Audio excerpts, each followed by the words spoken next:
কোর্টে এসআইআর মামলায় কি নিজেই সওয়াল করবেন মমতা বন্দ্যোপাধ্যায়? 30 বছর পর কি ফের আইনজীবীর ভূমিকা তৃণমূল নেত্রী? আজ সুপ্রিম কোর্টে মুখ্যমন্ত্রীর করা এসআইআর মামলার শুনানি। প্রধান বিচারপতির এজলাসে কি নিজেই সওয়াল করবেন মমতা?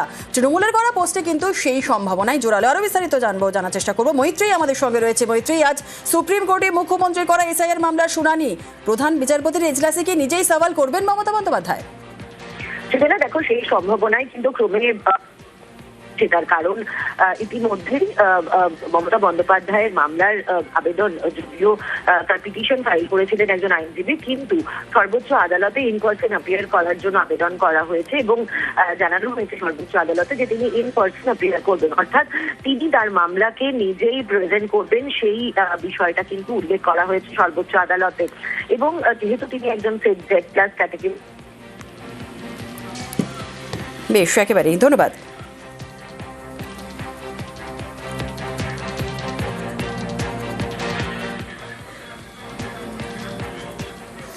এসআইআর বিরোধিতা একেবারে তুঙ্গে। আর এবার মুখ্য নির্বাচন কমিশনারের ইমপিচমেন্ট চান মমতা বন্দ্যোপাধ্যায়। এই বাজেট অধিবেশনে এই সংসদে প্রস্তাব আনার সম্ভাবনা। हम भी चाहते हैं उसका इम्पीचमेंट हो। नंबर हमारा नहीं है, लेकिन इम्पीचमेंट भी हो सकता है ना। प्रोविजन तो है, रिकॉर्ड तो हो जाएगा। हम लोग तो जब कोई पब्लिक इंटरेस्ट में होता है, हम सब इकट्ठा होकर ही काम करते हैं। শুরু থেকে এসআইআর এর বিরোধিতা করে সুর চড়িয়েছেন মমতা বন্দ্যোপাধ্যায়। নির্বাচন কমিশনের বিরুদ্ধে সরব হয়েছেন। 6 বার চিঠি দিয়েছেন মুখ্য নির্বাচন কমিশনারকে। সোমবার দিল্লিতে জ্ঞানেশ কুমারের সঙ্গে বৈঠক ছিল, সেখানে তাকে অপমান করা হয়। এই অভিযোগে বৈঠক বয়কট করেন বলে দাবি। हम उसको बॉयकॉट करके चलाया, हम लोगों को अपमान किया है, असम्मान किया है, ह्यूमिलिएट किया है। I have not seen this type of election commission. लोग कभी ऐसा कोई पार्टी के लिए पैरोट नहीं बना है, कोई तोता पाखी नहीं बना है। Whatever we asked, he never replied. He was threatening us. They raised their fingers. Yesterday he started shouting. I said, don't shout. We are not your bonded labor or the servant. You are here today, but tomorrow you may not be. Yes, they have behaved us rudely. It is totally insultation, motivated, and it was directed by somewhere to misbehave with us. We don't expect any respect from Election Commission. We only expect the disrespect. They are working as a BJP cadres. সুর সপ্তমে এবার কি মুখ্য নির্বাচন কমিশনারের বিরুদ্ধে impeachment প্রস্তাব? अगर कोई चीज जेन्युइन होता है, प्रैक्टिकल होता है, जनता का हित में होता है, हम भी चाहते हैं उसका इम्पीचमेंट हो। नंबर हमारा नहीं है, लेकिन इम्पीचमेंट भी हो सकता है ना। যাদের লোক মারা গেছে, আপনারা কি চান ইলেকশন কমিশনের বিরুদ্ধে এফআইআর হওয়া উচিত? আপনারা নিজেদের কথা বলুন। এত লোকের দায়িত্ব কে নেবে? इतना आदमी मर गया एक पॉलिटिकल पार्टी को सेटिस्फाइड करने के लिए। आपका गलती का क्यों माफी होगा? इतना लोग मर गया तो आपका खिलाफ में कुछ नहीं होगा? बहुत सारे लोग तो सुसाइड नोट भी रख दिया।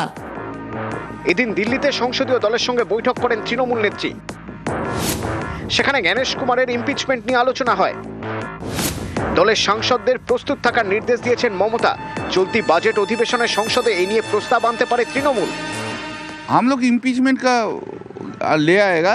चीफ इलेक्शन कमिश्नर का जो मैंने जिस तरीका से वो एसआईआर कर रहे हैं और उस तरीका का गलत है और पीपल्स का, हर देश का पूरा नागरिक का वोटर राइट को अफेक्ट कर देते हैं।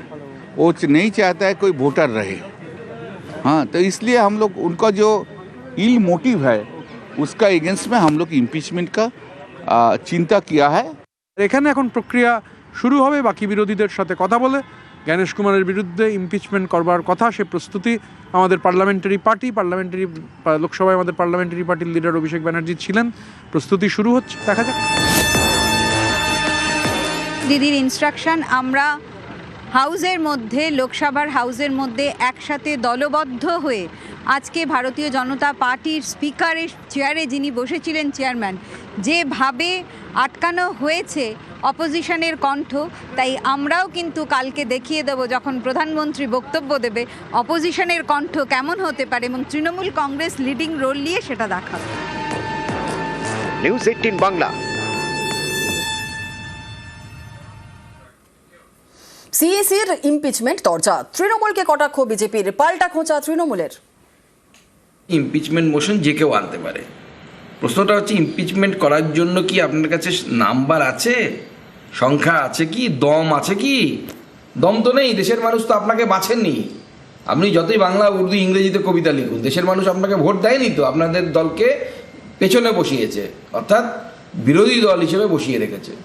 তো আপনারা আনবেন, আবার নন্দলাল হয়ে ফিরে যাবেন, দুগালে থাপ্পড় খেয়ে লাল হয়ে।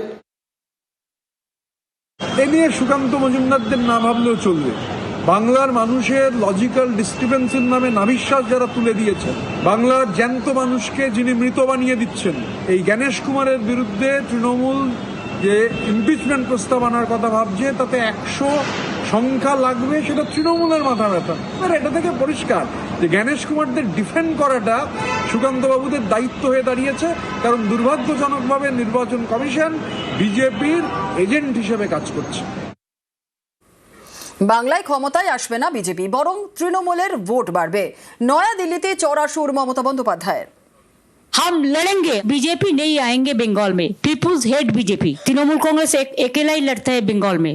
आई am not a political astrologer, but this time will get more and more. বাংলার এসআইআর উত্তাপ রাজধানীতে। তৃণমূলের দাবি, এসআইআরের কারণে অনেকে মারা গিয়েছেন আর বহু ভোটারের হয়রানির একশেষ। এরকম বেশ কিছু পরিবারের সদস্যকে নিয়ে দিল্লিতে মমতা বন্দ্যোপাধ্যায়।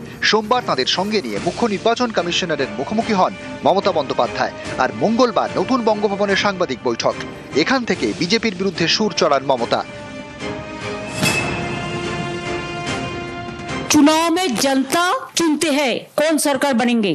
ये पहले से ही वोटर को नाम डिलीट कर देते हैं। Forcefully they can win the election. हम लड़ेंगे। मैं जिंदगी भर स्ट्रगल किया जो दिन से बीजेपी आया। As a matter of courtesy I met so many times to Honorable Prime Minister for justice of Bengal. They have blocked our more than 2 lakh crores rupees. 5 years, no 100 days job money, no flood money, no Gramin Awas Yojana money. There are so many departments. 100% Trinamool Congress deletions. You see 4 election bound state. Bengal, Tamil Nadu, Kerala and Assam. They are doing it 3 only the opposition state. But not in Assam because this is double engine state. Now Delhi ka jamidar voter ka adhikar sab छीन के लिया. I challenge them. If you have the guts, fight it politically. Fight it democratically. But don't misuse election commission like this. What you have done for Haryana, Maharashtra, even Bihar also. हम एक भी inch जमीन नहीं छोड़ेंगे। अगर वो निकाल भी दे, लेकिन बीजेपी नहीं आएंगे बंगाल में। Peoples hate BJP. News 18 Bangla. প্রতি বুথে 30টি করে বাড়তি ভোট পেলেই কেল্লা ফতে, দাবি বিজেপি সাংসদ সুকান্ত মজুমদারের।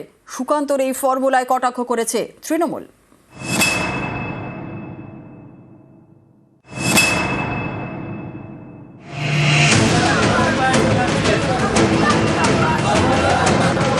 ছাব্বিশে বাংলায় জিততে মরিয়া বিজেপি, কিন্তু জয় কিভাবে সম্ভব?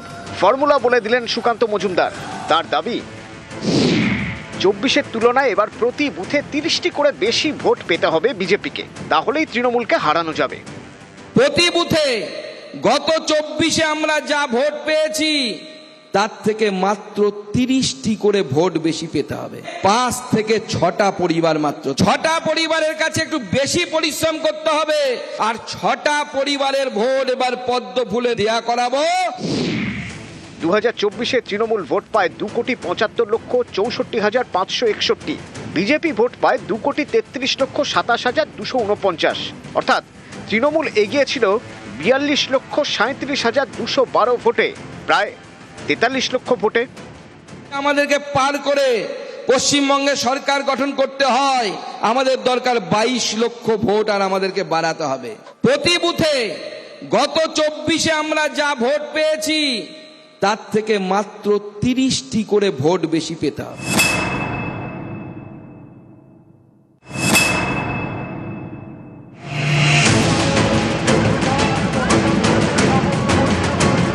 লোকসভা ভোটে তৃণমূল বিজেপির ভোটের ফারাক প্রায় 43 লক্ষ। সুকান্ত মজুমদারের হিসেব, এই ফারাক মেটাতে প্রতি বুথে 30টি করে বেশি ভোট পেতে হবে বিজেপিকে। পশ্চিমবঙ্গে প্রায় ৮০,০০০ বুথ, প্রতি বুথে যদি ৩০টা করে বেশি ভোট পায় বিজেপি, তাহলে তাদের ২৪ লক্ষ ভোট বাড়বে।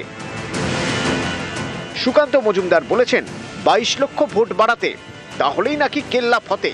কিন্তু কিভাবে? বিজেপির ২২ লক্ষ ভোট বাড়লে তৃণমূলের ২২ লক্ষ ভোট কমবে। ফলে ২৪ লোকসভা ভোটে তৃণমূল যে প্রায় ৪৩ লক্ষ ভোট বেশি পেয়েছিল, সেই ফারাক মুছে যাবে।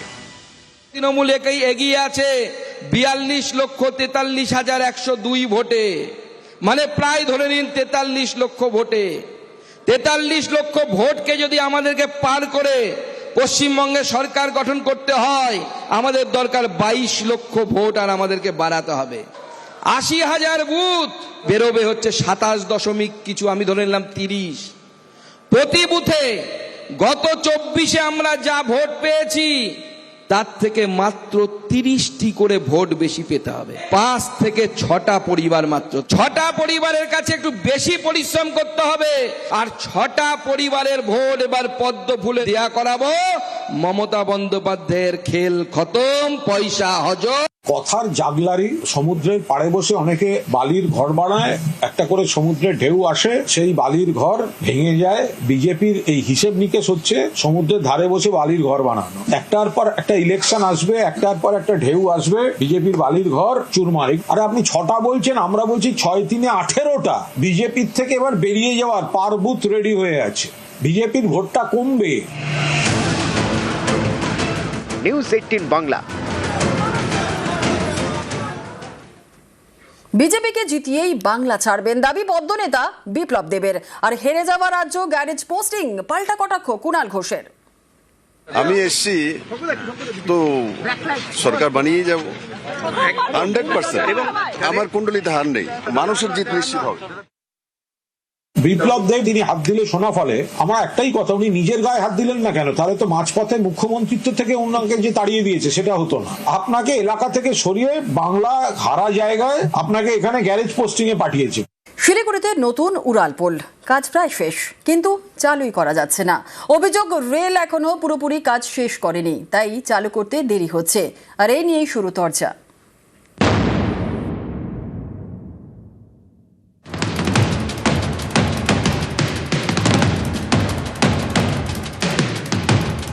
শিলিগুড়ি শহরে যানজট কমাতে তৈরি হচ্ছে উড়ালপুল। এই উড়ালপুলটি ডিসেম্বরের আগেই চালু হওয়ার কথা ছিল, কিন্তু তা আজও চালু হয়নি। শিলিগুড়ির মেয়রের দাবি এর জন্য দায়ী রেল। এই যে ফ্লাইওভার, রেলের পোর্শন জন্য এখন উপর দিয়ে যেতে পারছে না গাড়ি, নির্বাচনের জন্য ওটাকে পিছিয়ে দিল। উনি এই উড়ালপুল নির্মাণের সময় বারবার যেতেন এবং একটার পর একটা ডেট উদ্বোধনের তিনি ঘোষণা করে আসতেন। তা হঠাৎ করে এখন রেল কাজ করছে না বলবার পেছনে কি কারণ সেটা আমি বলতে পারবো না। শিলিগুড়ির অন্যতম গুরুত্বপূর্ণ রাস্তা বর্ধমান রোড, এই রুটে দিন দিন যানজট বাড়ছে, তাই রাস্তার উপরে উড়ালপুল তৈরি করছে পূর্ত দপ্তর। শিলিগুড়ির মহাত্মা গান্ধী মোড় থেকে ঝঙ্কার মোড় পর্যন্ত। মহাত্মা গান্ধী মোড় থেকে কিছুটা এগোলেই এয়ারভিউ মোড় বাস স্ট্যান্ড, এখান দিয়ে গিয়েছে রেল লাইন। এই জায়গায় ব্রিজ করার কথা রেলের, অভিযোগ কাজ শুরু করে মাঝপথে ফেলে রেখেছে রেল। রেলের যে অংশ, সেই অংশের কাজ এখনো সম্পূর্ণ হয়নি, কিন্তু বাকি উড়ালপুলের অংশ যা রাজ্য পূর্ত দপ্তর করেছে তার কাজ কিন্তু প্রায় শেষ। পিডব্লিউডি কাজটা শেষ হয়ে গেছে। আমরা আর দিন 7-এর মধ্যে এই ব্রিজটার উপরে লাইটগুলো জ্বলবে। এই যে ফ্লাইওভার, রেলের পোর্শন জন্য এখন উপর দিয়ে যেতে পারছে না গাড়ি, নির্বাচনের জন্য ওটাকে পিছিয়ে দিল।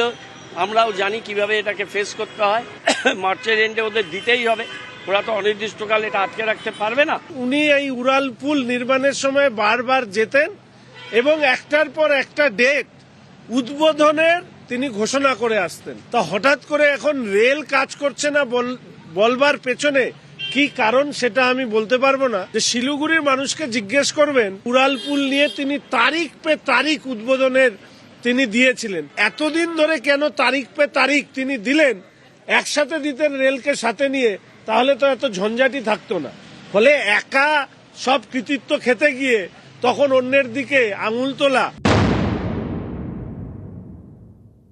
অল্প একটু কাজ বাকি আছে, যেটা সেন্ট্রাল এখনো কমপ্লিট করে উঠতে পারেনি। আর সামনেই বিধানসভার ভোট, তো আমরা শিলিগুড়িবাসী হিসাবে যেটা আমাদের দাবি থাকবে, রেলমন্ত্রী অশ্বিনী বৈষ্ণবকে দাবি পেশ করুন যে ফ্লাইওভারটা চালু হলে সমস্ত শিলিগুড়িবাসীর সুবিধা হবে। তো আমরা চাই শহরের গতিটা বাড়ুক। রেলের যে অংশটুকু আছে সেই অংশটুকু এখনো পর্যন্ত কাজ করেনি, তার জন্য দীর্ঘায়িত হচ্ছে সম্পূর্ণ ব্যাপারটা। এই অঞ্চলে তো প্রচুর বিজেপির এমপি এমএলএরা আছেন, তাদেরকে অনুরোধ করব যে তারা যাতে এটাতে কথা বলে এই ব্যাপারটা যাতে ত্বরান্বিত করা যায় এবং দ্রুত সম্পন্ন করা যায়, সেটা আপামর শিলিগুড়ি মানুষের স্বার্থেই করা উচিত। এই নিয়ে রেলের অফিসাররা মুখ খুলতে চাননি। শিলিগুড়ি থেকে ক্যামেরায় অলোক কুমার দের সঙ্গে পার্থপ্রতিম সরকার, নিউজ 18 বাংলা। সোনামুখীতে পুরনো ভাঙাচোরা রাস্তার সংস্কার, খরচ হয়েছে 94 লক্ষ টাকা। পথশ্রী প্রকল্পের রাস্তার মেরামতি নদিয়া কল্যাণীতেও।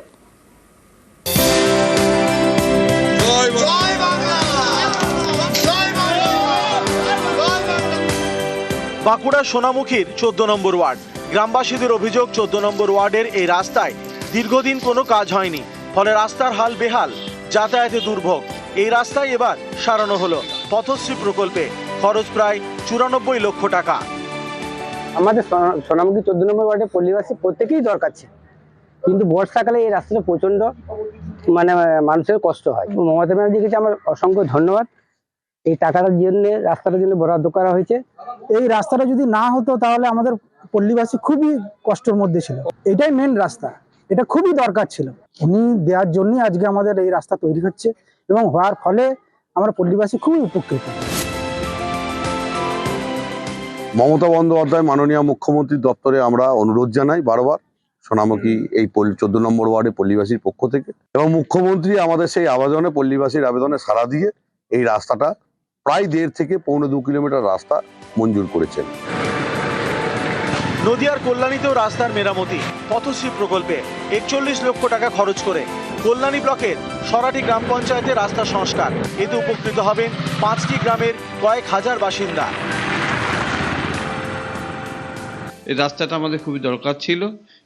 41 লাখ টাকা খরচা করলেও আমাদের এই জনসাধারণের বিরাট উপকৃত আমরা হয়েছি, এবং আমি এই জন্য দিদিকে আরো ধন্যবাদ জানাবো আবার, যাতে আরো ওই গঙ্গার ধারে আরো 1.5 কিলোমিটার রাস্তা আমাদের হলে আমাদের ওই 2-3টে গ্রামের সঙ্গে যোগাযোগটা আরো সুন্দর হবে। বাঁকুড়া সোনামুখী থেকে দেবব্রত মণ্ডল ও নদিয়া থেকে রঞ্জিত সরকারের রিপোর্ট, নিউজ 18 বাংলা।